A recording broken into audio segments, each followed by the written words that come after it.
Ya, selamat pagi semuanya.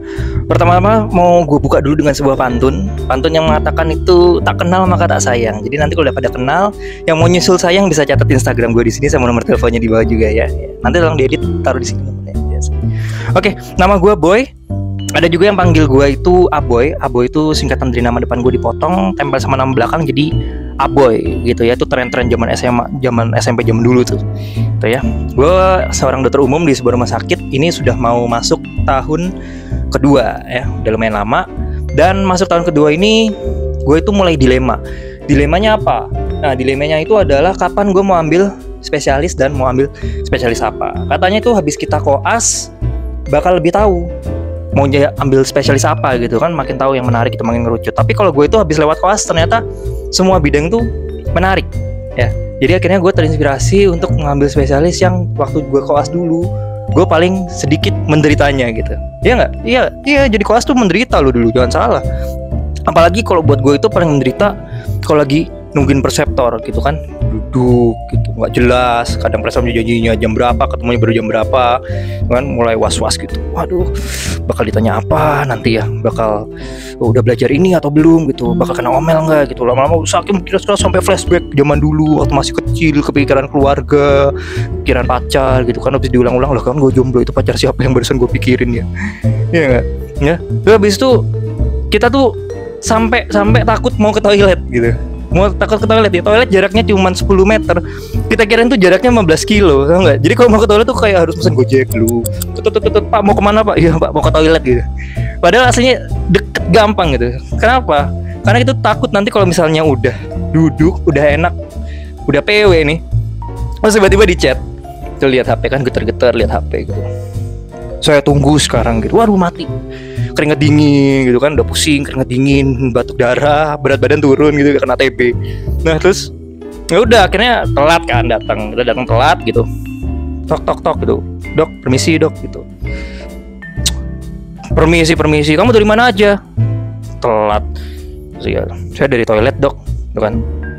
Siapa yang nyuruh kamu ke toilet?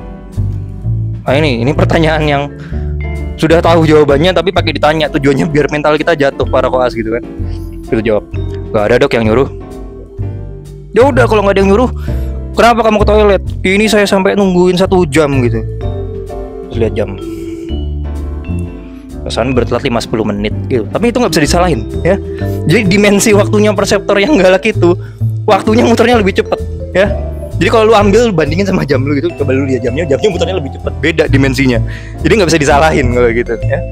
Nah dulu waktu zaman gua kelas tuh yang baik-baik itu perseptor gua di THT ya, baik hati, penyayang gitu, suka memberi duit, ngasih makan, ngasih pacar, ngasih cewek.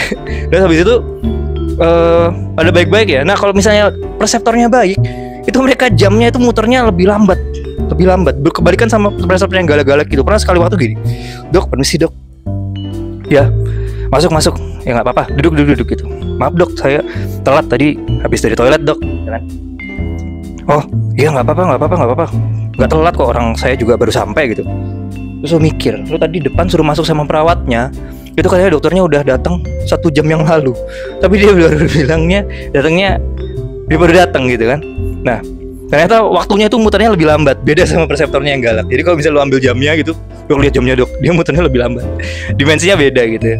Nah ngomongan THT itu kadang suka dianggap remeh gitu ya. Metode THT katanya kalau nanganin penyakit itu penyakit cuma batuk, conge gitu kan, budek gitu. Padahal penyakit yang budek ini penyakitnya berbahaya loh. Ya kalau bayangin gitu, pemerintahan gitu lagi rapat tapi anggotanya budek semua gitu. Jadi waktu lagi rapat minta gitu, saya sebagai perwakilan masyarakat minta BBM diturunkan gitu. Bukan Indonesia, bukan kan? Yang saya nyaut, hah presiden turun, yang itu nyaut lagi, harga mangga turun gitu. Yang itu nyaut lagi, belum pakai sarung guys, makin hancur, makin kunjung makin jauh. Ya kan, hancur nggak tuh negara? Hancur, nggak nyambung, nggak ada yang nyambung. Lagi itu, misalnya kalau budek terus budeknya itu nggak ngerasa budek, jadi jawabnya iya aja gitu. Padahal kita nggak tahu dia nangkepnya apa. Contoh anak sama bapak gitu kan ngobrol gitu, Pak besok jangan dipakai mobilnya ya Pak, remnya blong gitu. Bapaknya iya gitu. Bisa ketemunya nggak di rumah, ketemunya di rumah sakit anak sama bapaknya gitu kan. Terus dokter THT itu pasti penyabar guys. Kenapa penyabar? Karena pasien yang dihadapin itu kayak tadi itu pasien-pasien budek gitu. Kalau pasien budek kan berarti harus ditanya berkali-kali, iya kan guys, gitu kan. Contohnya misalnya gini, Pak, keluhannya apa gitu, jawab, tinggalnya di mana gitu. Keluhannya apa Pak gitu kan, anaknya berapa gitu. Itu terus-terusan gitu ditanya sampai kecoa berevolusi bisa jalan tutut gitu. Nah, itu kan berarti harus makan waktu ya. Sekali waktu gue penasaran kok bisa sabar banget ya. Gue tanya, dok kok bisa sabar banget sih dok? Pasien gitu kan dokter tanyain sampai setengah jam, sejam gitu. Kenapa dok kok bisa sabar? Kuncinya apa gitu? Terus dijawab, kan dimensi waktu saya beda. Oh iya. Ya dengan Boy, terima kasih.